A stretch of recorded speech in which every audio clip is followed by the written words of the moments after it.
И он всех ненавидит. Значит, естественно, у него Россия гомно, Путин гомно, все гомно, а он один воздушный шарик, понимаешь? Жена дура, мы все идиотки, сбили ее с панталыку. А он 3 года просто сидит на жопе ровно, растил вот такую мохнатую бороду, блин, и пуровиду он познает. Всем привет, это Коста-Рика. Встретимся сегодня с Анной, она расскажет, как здесь оказалась, чем она здесь занимается, что здесь вообще интересного, стоит ли сюда переезжать. Поехали.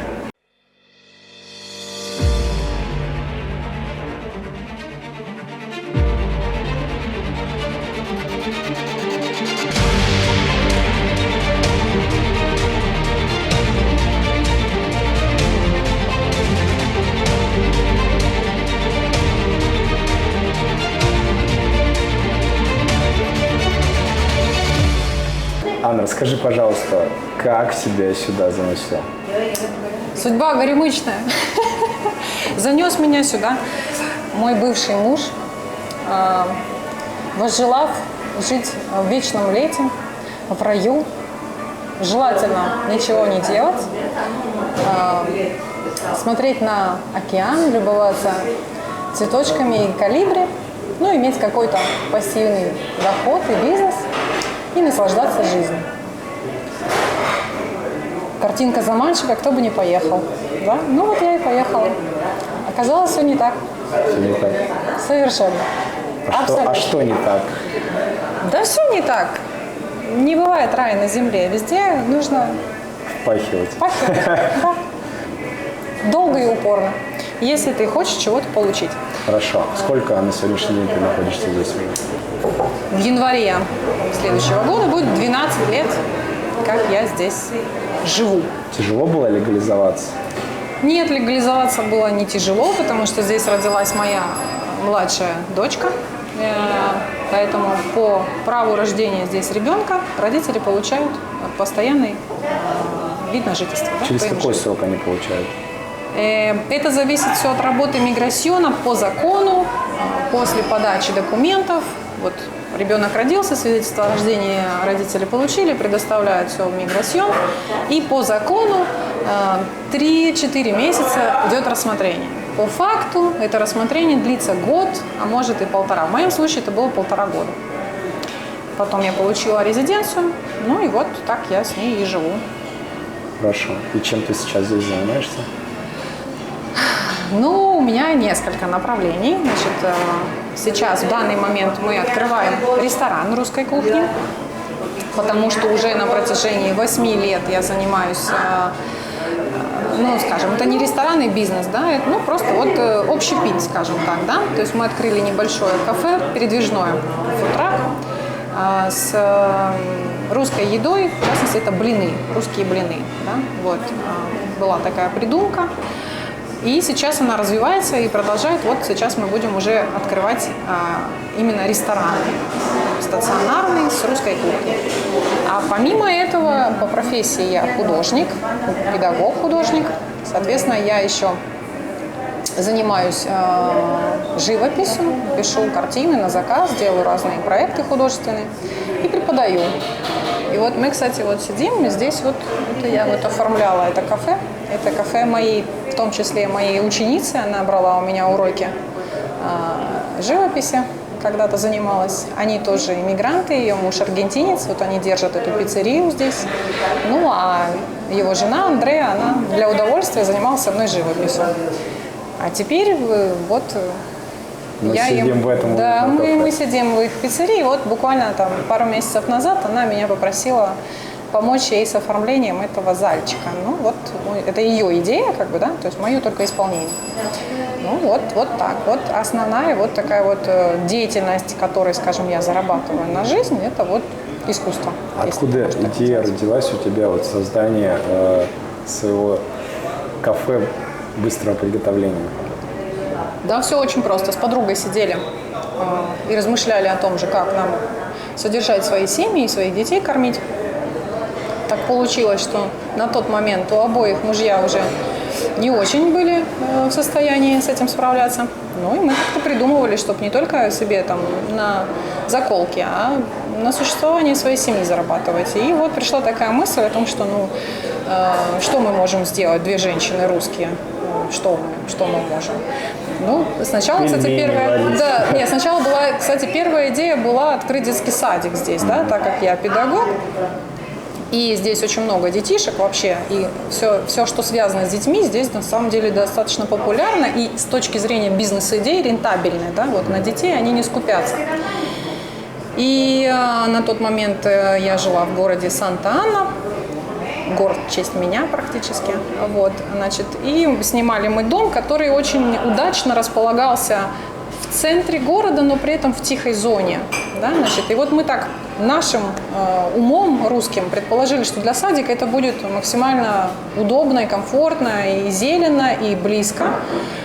А костриканская логика говорит обратное, что детский садик в центре города должен обладать исключительно выходом и выездом на центральную улицу, то есть стоять на шумной, вонючей улице. И когда мы пошли в муниципалитет за разрешениями на открытие детского садика, мы уперлись именно в то, что нельзя именно в этом доме открывать детский садик. Вот такой вот абсурд, да?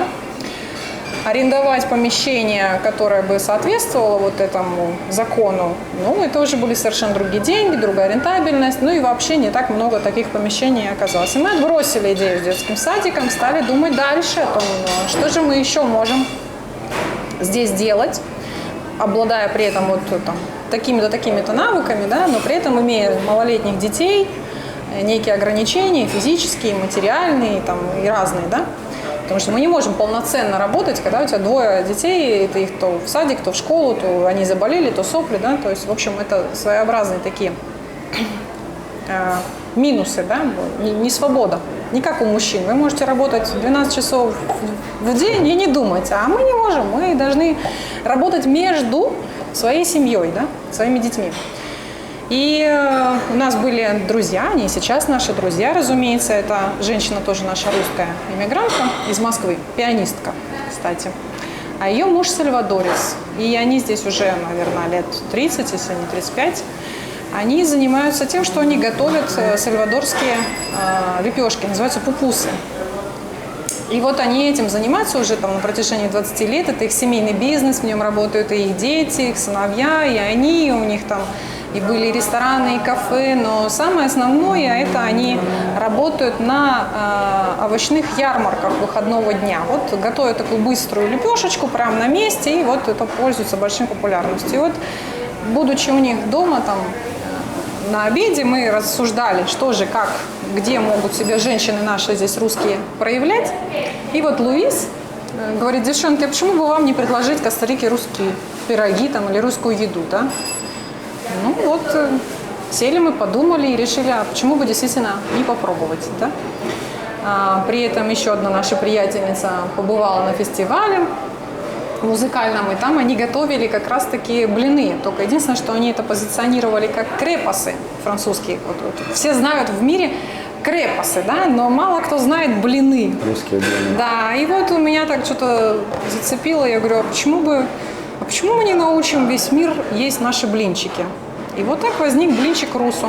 То есть мы сохранили именно название, хотя нам многие говорили, что ой, это новое слово, они его не знают, не пойдет, а давайте вы назоветесь крепасы, а давайте вы назоветесь там тортилья или еще как-нибудь, да? Теремок не предлагали. Да, теремок, там, ну, всякое такое, да. Ну, совсем уж плагиатить мне не хотелось, да, там, как бы понятно, что есть русские блины, блин-дональдс, и все это, как бы, да. Вот, но я села и подумала, потому что, как бы, вот слово «блин», оно такое на испанский манер, оно так довольно грубовато звучит, да? У них испанский язык, он же мягкий очень. И плюс очень много вот этого сочетания «чи», «чек», да, вот «чика», да, «мучачо», то есть очень много «че». Это для них очень такой типичный звук, типичное сочетание. И поэтому вот это звучание именно «блинчик», уменьшительно-ласкательное, оно им очень хорошо ложится на язык. То есть они его выговаривают очень неплохо, да, никаких проблем. Да, есть проблемы, они пытаются, как бы, когда читать, блинчик, и мы говорим, да, прекрасно, все у вас получилось, да. Само звучание для них очень такое приятное, да. Ну и, соответственно, русо, понятно, что это русское что-то, да. И это такое, причем здесь практически знак качества. Все, что русское, это все хорошее, как минимум здесь, да. Поэтому словосочетание «блинчик руса» вполне зашло местной публике. Сначала мы придумали эту идею как продажу вот этих блинчиков русских наших на тех же ярмарках. Да, купили с подругой 2 стола пластиковых, газовую горелку, плиту такую, 2 баллона, 2 сковородки из России привезли специальные. И поехали на рынок. Вот, оделись в сарафаны. Вот, а я пошила такие передники у нас были в виде матрешек русских. Платки накрутили русские на голову. И вот так вот мы приехали на рынок, 2 такие красавицы. И это был период перед предыдущим мундиалем, перед предыдущим чемпионатом мировым по футболу, который был в Москве, в России, да, в 18-м. Мы начали в 17-м, получается, в конце 16-го, да.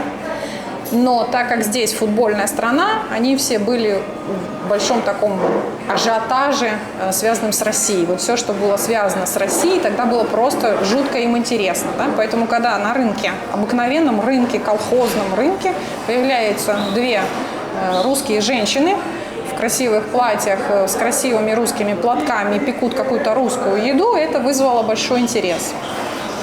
К нам подходили, фотографировались, спрашивали, и все это было вот на почве: мы поедем к вам в Россию на чемпионат мира, а вы за кого будете болеть, за костриканцев или за русских?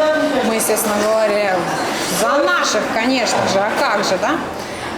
Вот, значит, все вот эти отборочные соревнования, когда начались, значит, потом это все сопровождалось тем, что нам приходили и рассказывали: вот эти выиграли, а те проиграли, эти поедут к вам в Россию, а эти не поедут, и так далее. Стояли у нас очереди, в прямом смысле, за этими блинами, да, потому что мы предложили их по очень выгодной цене, то есть на уровне обычной уличной еды, доступной абсолютно каждому человеку, но при этом с красивой подачей, вкусно, и, естественно, это понравилось. Хотя до этого здесь крепосы позиционировались исключительно как вот такая французская кухня, а-ля высокая, а-ля там что-то такое для элиты, да? Вот. А мы предложили это для обычных костриканцев, для народа, короче, да? Так оно и есть, мы так и продвигаем дальше эту идею о том, что это доступная народная еда для всех и каждого. Сейчас, конечно, это уже развилось не только в блины, меню расширено, но тем не менее доступные цены, подача очень быстрая. То есть пришел, через 5 минут у тебя уже все готово, ты вкусно сидишь, ешь. Что у вас можно поесть? Сейчас у нас уже можно поесть и пельмешки, конечно же, и очень много выпечки. Шикарный борщ, лучший борщ в Коста-Рике, ну и вообще во всем мире. Это наш. Вот, заходит, несмотря на то, что костриканцы практически не едят супов, наш борщ рулит. Равнодушным не оставляет никого, мы его называем супчик для того, чтобы поднять мертвого. Творог у вас есть?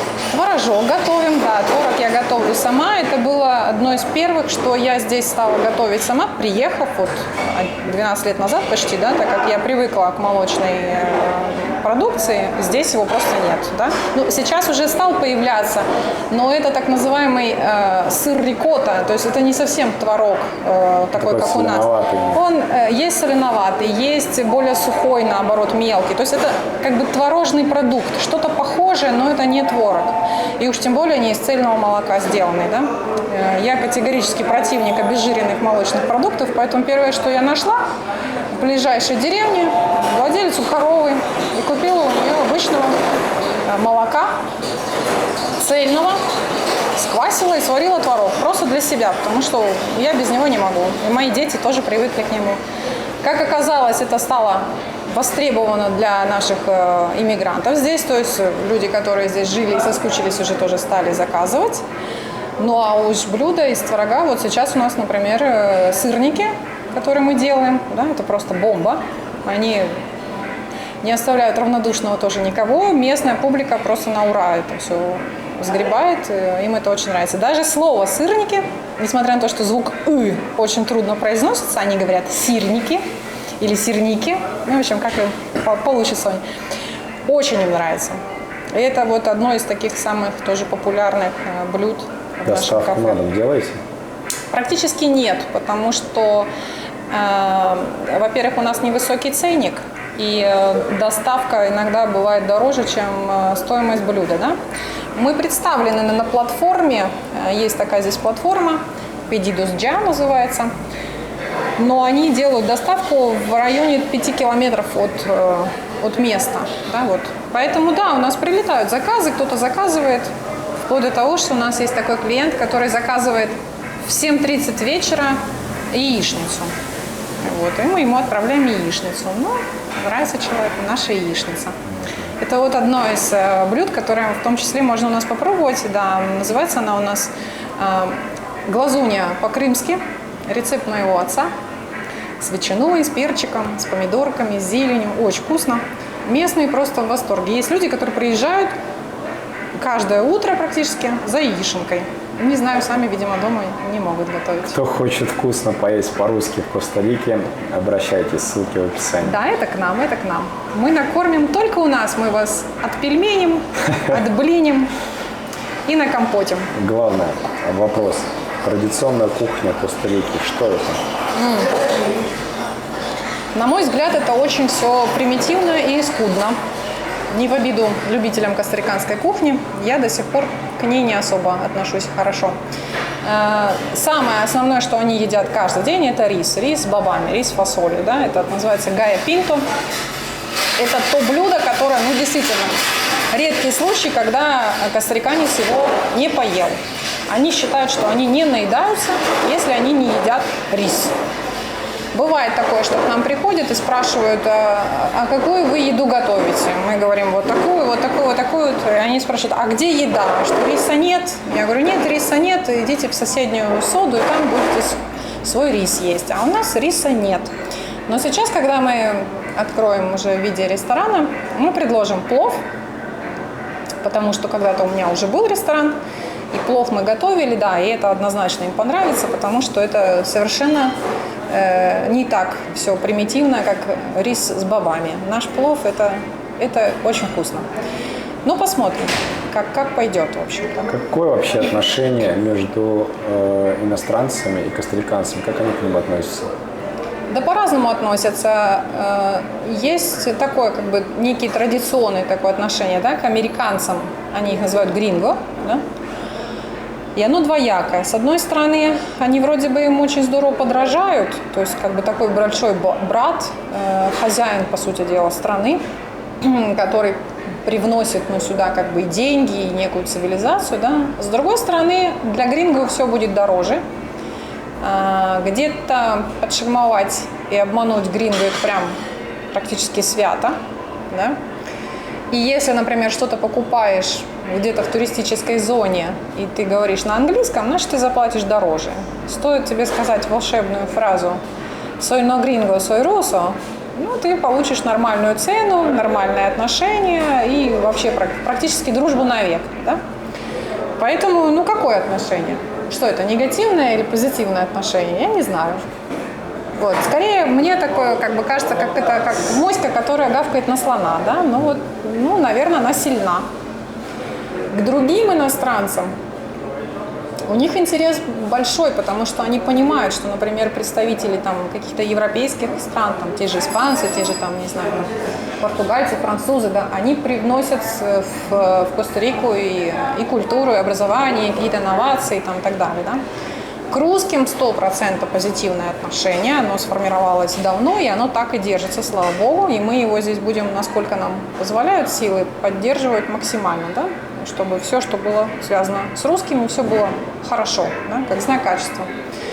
И это не просто так, потому что действительно иммигранты и наши здесь — это совершенно другой уровень, которые приезжают и дают этой стране довольно много, да? И знаний, и умений, и опыт, и деньги, и качество, и какие-то новшества.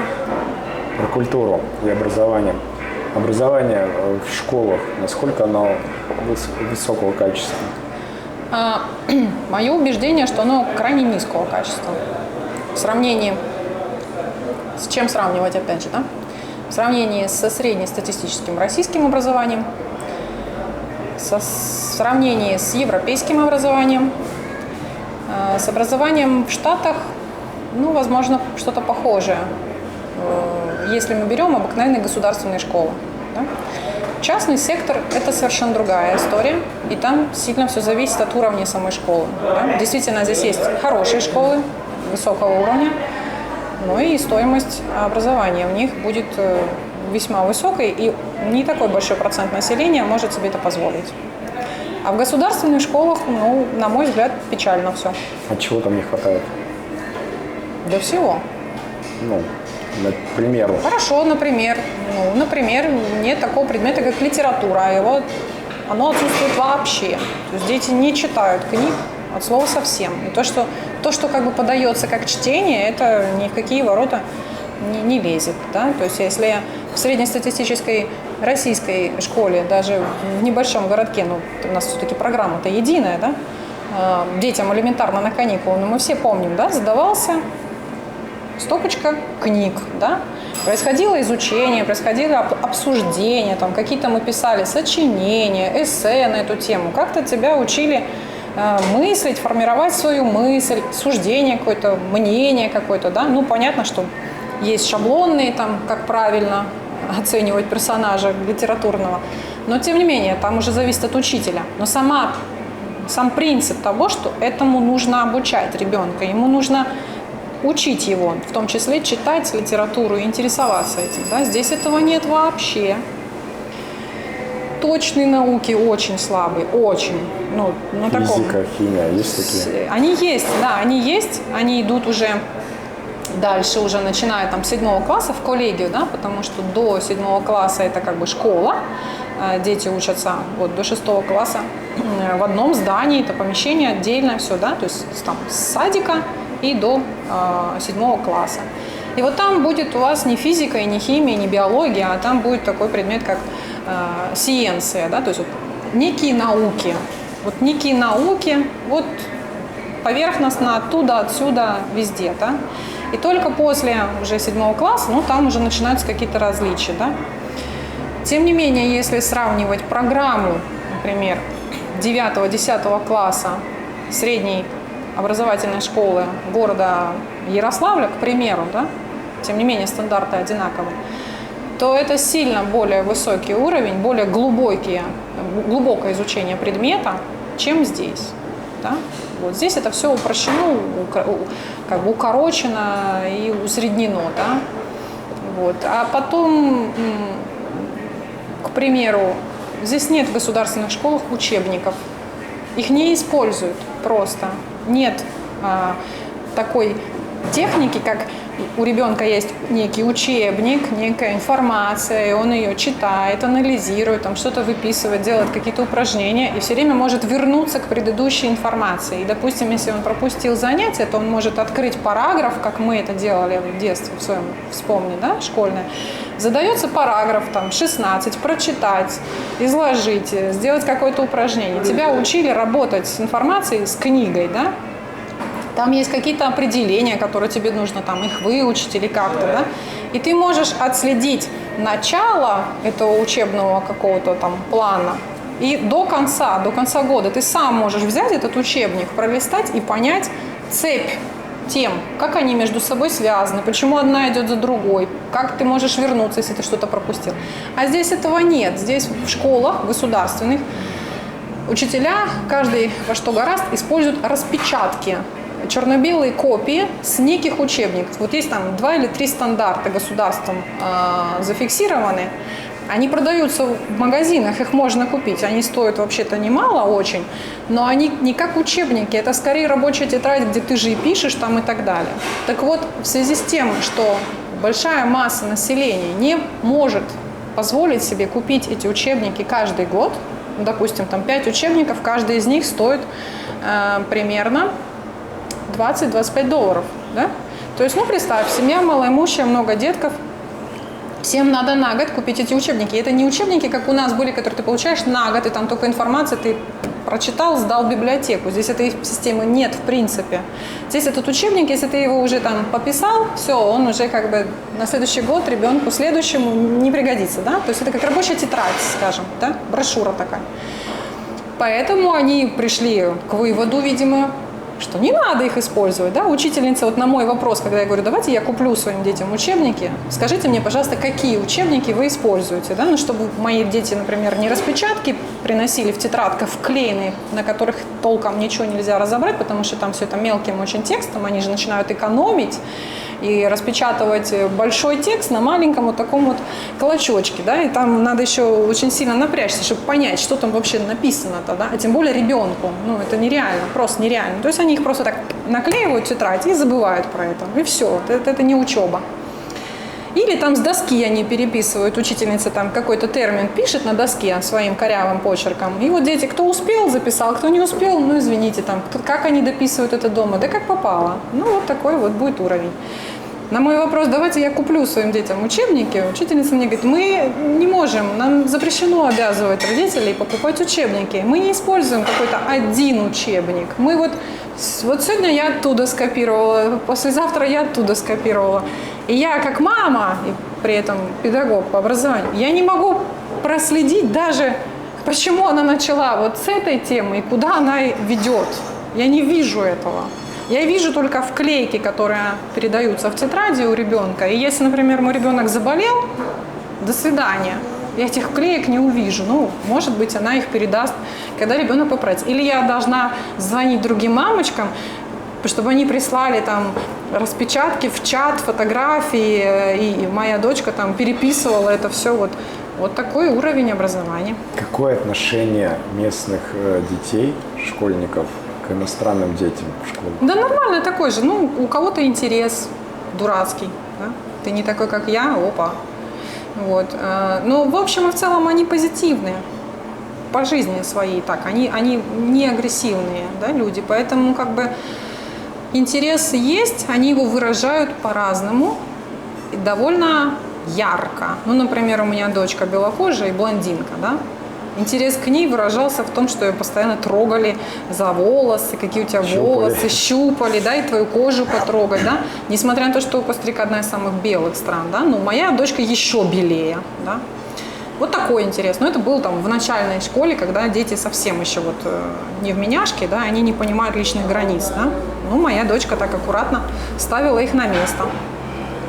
Сейчас уже все привыкли, как бы, сыну 16 лет, он уже в коллегию, он, конечно, общается как местный, абсолютно никакого языкового барьера, и к нему, да, ну, нормальное отношение. Единственное, что здесь у них принято так, фамильярное такое обращение, то сегодня по имени зовут, его зовут Русо.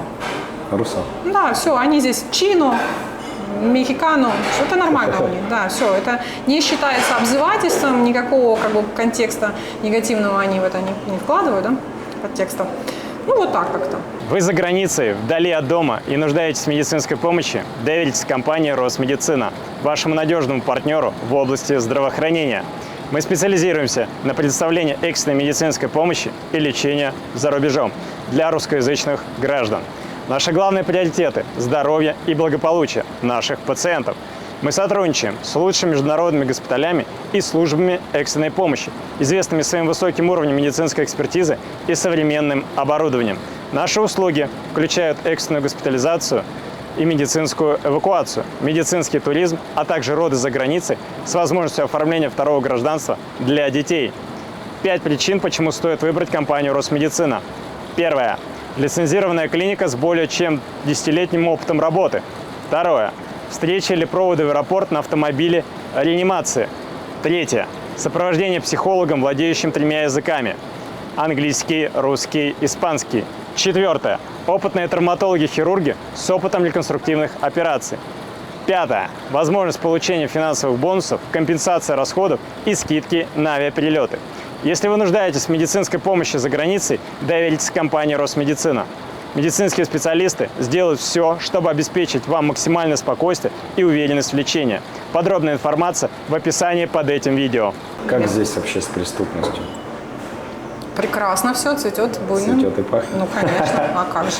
Есть опасные районы? Очень. Есть опасные районы в Сан-Хосе, в которые даже полиция не въезжает. Туда не надо ходить. Как называется?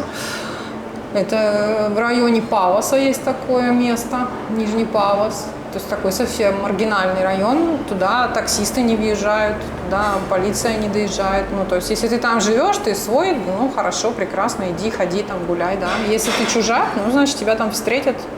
И вероятность того, что тебе не понравится эта встреча, 99%. Есть такой район Атио, их 5-6, по-моему, штук разных. И вот в зависимости от того, насколько они там глубже, там тоже есть такие места, куда белым точно не надо ходить. Но турист увидит, что это не тот район сразу, или нет? Да, увидят. В общем и в целом увидят. По строениям домов, по кучности домов. Это видно. Маргинальные районы видны, трущобные такие. Туристам там делать нечего. Но если ты совсем дурак и заблудился, и ходишь как ворона, там камерой сверкаешь, ну, будь готов, что к тебе подойдут. А если турист просто гуляет вот по центральным улицам? Да нечего там делать. Не надо. После 8 вообще там нечего делать. То есть там тоже небезопасно? Центральные улицы, сам по себе центр Сан-Хосе, он довольно маргинальный. Он грязный, вонючий, ободранный. Ну, там туристам нечего делать. Но если просто не хочется приключений, конечно, на какое-то место себе найти, то вечером там делать нечего. Ну, или хочется очень сильно посмотреть на бомжей, воняющих там, на каких-нибудь трансвеститных проституток, ну, вперед. А так там нет культурных объектов. Что там делать туристу? А ночная жизнь там есть? Она же такая, с огоньком. Такая же. Ну, смотря кто что имеет в виду. Ну, конечно, есть ночные клубы там, да, есть ночные клубы элитные, да, ну, а есть трэш, прям жесткий. Полиция вообще как контролирует все это или нет? Ну, контролирует по мере сил и возможностей. Ну, как ты каждого проконтролируешь? Нет, бандитизм, вот такой бандитизм, как гоп-стоп конкретный на улице, просто подойти к тебе с ножом там, или даже с пистолетом и содрать с тебя там телефон, цепочку, кошелек, ну, это запросто. Машину разбить, например, выдернуть магнитолол там, да? Поэту люди, у которых машины получше, стараются парковаться, естественно, на закрытых платных парковках, да, не бросать просто на улице, да. Ну, ночью тем более. Все, после заката, ну, как бы уже не очень, да. Есть районы очень респектабельные, есть, но они все как бы смежны с такими же маргинальными, да. И те люди, которые зарабатывают бандитизмом, они селятся как раз-таки поближе к участку своей работы, да, чтобы далеко не ездить за наживой. Поэтому такие районы, там, как Эсказу, Савана, Ромусер, это считаются дорогие элитные районы. С одной стороны улицы может стоять фешенебельная вилла, и около нее будет Ламборджини. А за угол зайдешь за нее 200 метров, там лачуга с земляным полом, с соответствующими жителями. Как только ты отвернулся, скажи до свидания чему-нибудь ценному. Потому что эти же твои соседи за этим и придут. Вот как-то так. Какая здесь вообще медицина? Медицина?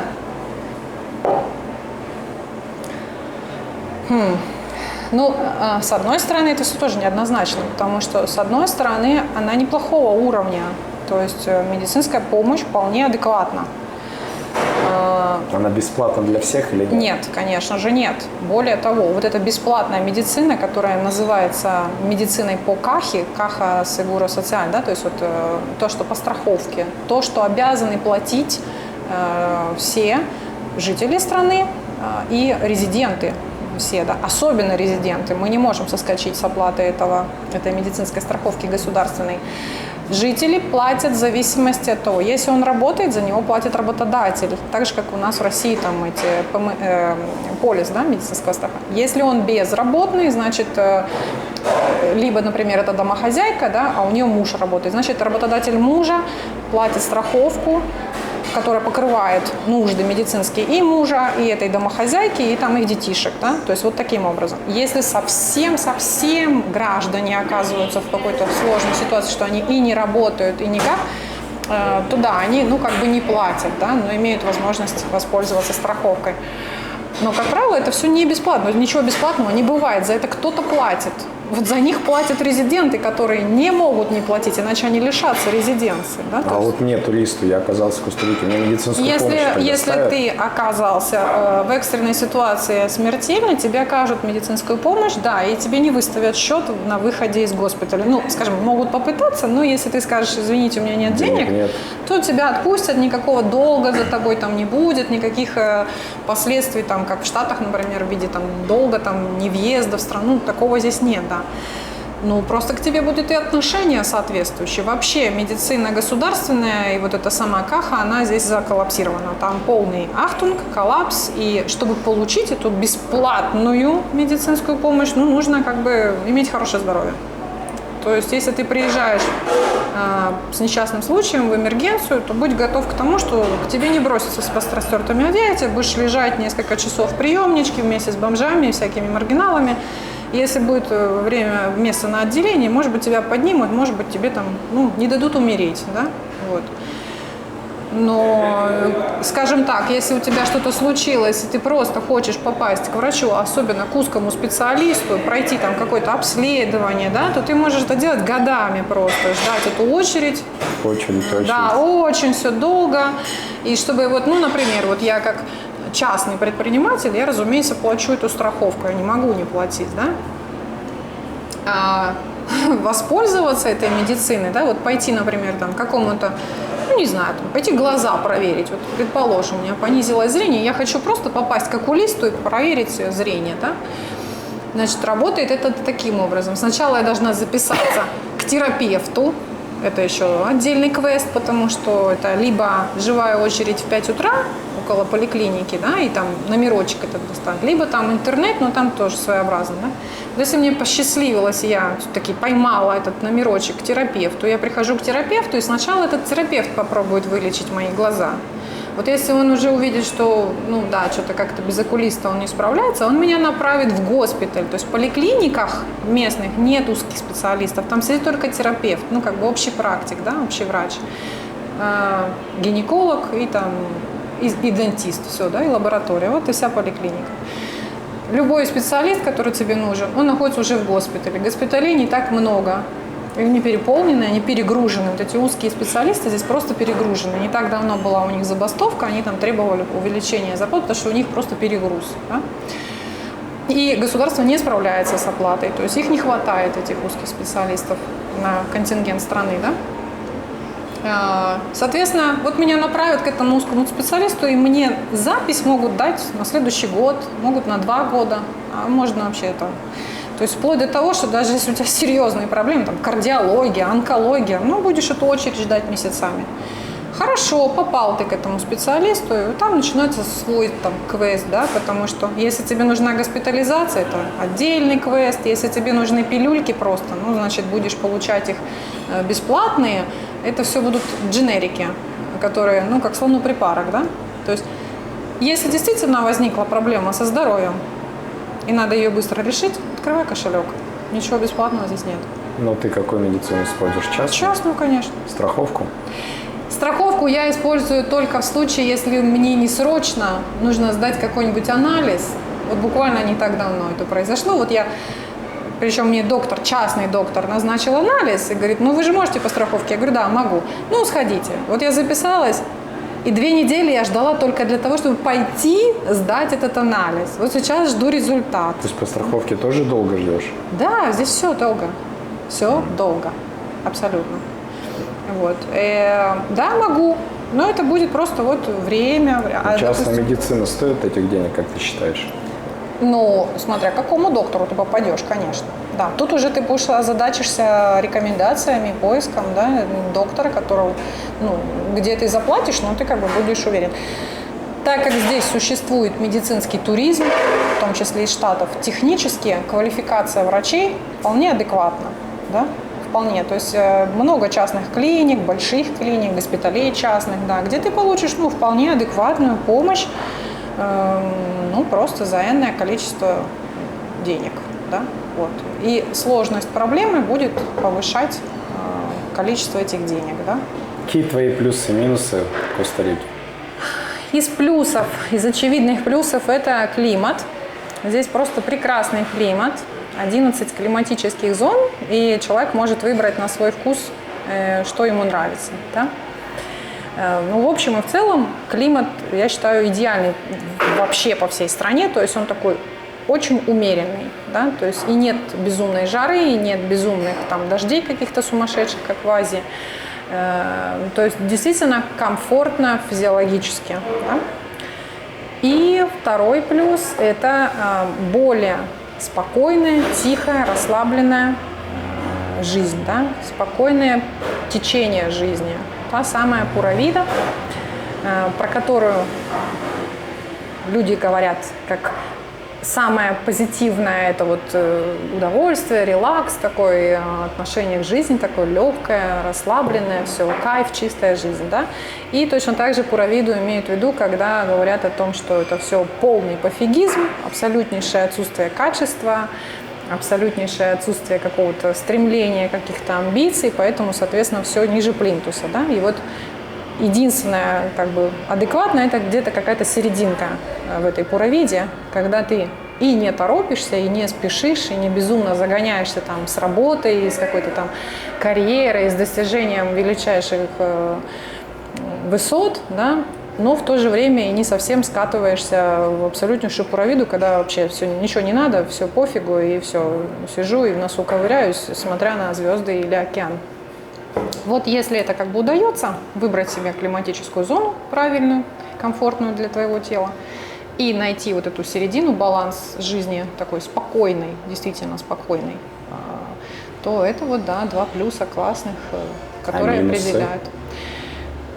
Минусы, для меня минусов как таковых их нет вообще по жизни, но это моя личная установка, а именно если объективно страну смотреть, то нехватка каких-то технических просто достижений элементарных, там, бытовой техники, к которой мы привыкли, услуг, к которым мы привыкли, да, и вот об этом немножко, как бы, да, бьешься, особенно поначалу, когда приезжают новые мигранты, которые привыкли использовать какие-то вещи, а их здесь просто нет, да, и, возможно, их и не будет здесь еще 5-10 лет, а может, никогда не будут нужны местному населению, поэтому их здесь не будет. Или они будут стоить просто, ну, неадекватных денег, да, то есть вот мы там привыкли использовать какую-то бытовую технику, которая там в России или в Европе уже давно абсолютно не является признаком роскоши, стоит совершенно спокойных денег, и мы ее даже не обращаем внимания, что вот она есть просто и как факт, а здесь ее просто нет. Или она стоит столько, что ты, ну, просто говоришь, да ладно, как-то я так не рассчитывал на то, что